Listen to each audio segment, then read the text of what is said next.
আমরা সুষ্ঠু ও গ্রহণযোগ্য নির্বাচন, প্রভাবমুক্ত থেকে জাতিকে সুন্দর নির্বাচন উপহার দিতে চাই বলে মন্তব্য করেছেন নির্বাচন কমিশনার আব্দুল রহমানেল মাসুদ। তিনি বলেন, কোনোভাবেই প্রভাবান্বিত হওয়ার সুযোগ নেই।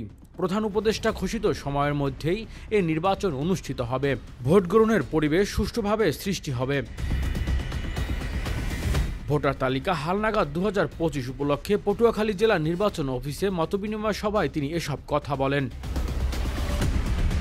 আব্দুল রহমানেল মাসুদ বলেন, সত্যিকার অর্থে আমরা এখন জাতীয় নির্বাচন নিয়ে কাজ করছি।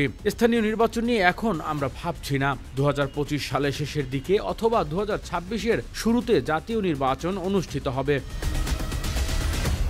তিনি বলেন, দেশ জুড়ে 35,000 তথ্য সংগ্রহকারী ভোটার তালিকা হালনাগাদের বিষয়ে কাজ করছেন। তথ্য সংগ্রহকারীদের আরও দায়িত্বশীলতার পরিচয় দিতে হবে। অনেক ক্ষেত্রে ভোটার তালিকায় ভুল হচ্ছে, এতে মানুষ সেবা নিতে পারছে না। এ বিষয়ে সবার সহযোগিতা দরকার। Desk report, metro TV.